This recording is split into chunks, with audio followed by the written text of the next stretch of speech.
ఇక వివరాల్లోకి వెళ్తే ప్రభుత్వ ప్రాధాన్యత కార్యక్రమాలు అభివృద్ధి పనులు అమలులో ఆశించిన పురోగతి సాధించడానికి అధికారులు పూర్తి సమన్వయంతో పనిచేయాలని జిల్లా కలెక్టర్ ఎంఎన్ హరీందర్ ప్రసాద్ పేర్కొన్నారు. జిల్లా కలెక్టరేట్ నుండి మండల పరిషత్ అభివృద్ధి అధికారులతో వివిధ సంక్షేమ అభివృద్ధి కార్యక్రమాల పురోగతిపై జిల్లా కలెక్టర్ వీడియో కాన్ఫరెన్స్ ద్వారా సమీక్ష నిర్వహించారు. ఈ సందర్భంగా జిల్లా కలెక్టర్ మాట్లాడుతూ విజిబి రామ్జీ పథకం కింద కూలీలకు పెద్దపీట వేస్తూ వేతన జీవులకు పనుల కల్పన ద్వారా సరాసరి వేతనం పొందే విధంగా ఉపాధి కల్పించాలని, పథకం అమల్లో పురోగతిని ఇంకా పెంచాల్సి ఉందని అన్నారు.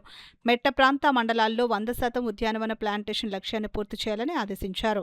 అన్న క్యాంటీన్లను సమయానికి తెరవాలని, క్లీనింగ్, పరిశుభ్రత, ఆహార నాణ్యత అంశాలకు ప్రాధాన్యత ఇస్తూ సంతృప్తి స్థాయిలను మెరుగుపరచాలని అన్నారు. గ్రామీణ, పట్టణ తాగునీటి సరఫరా సమయానికి నాణ్యతతో సరఫరా చేయాలని, త్రాగునీటి ఎద్దడి సమస్యలు తలెత్తకుండా మెలకువలు పాటించాలని అన్నారు. ఇంటింటి చెత్త సేకరణ, డ్రైన్ల శుభ్రత, సాగునీటి సరఫరా, స్వర్ణగ్రామం, స్వర్ణవార్డు సిబ్బంది హాజరు, ప్రవర్తన మరియు ప్రభుత్వ సేవలు అందించడంలో ప్రజల సంతృప్తి స్థాయిని పెంచాలని స్పష్టం చేశారు.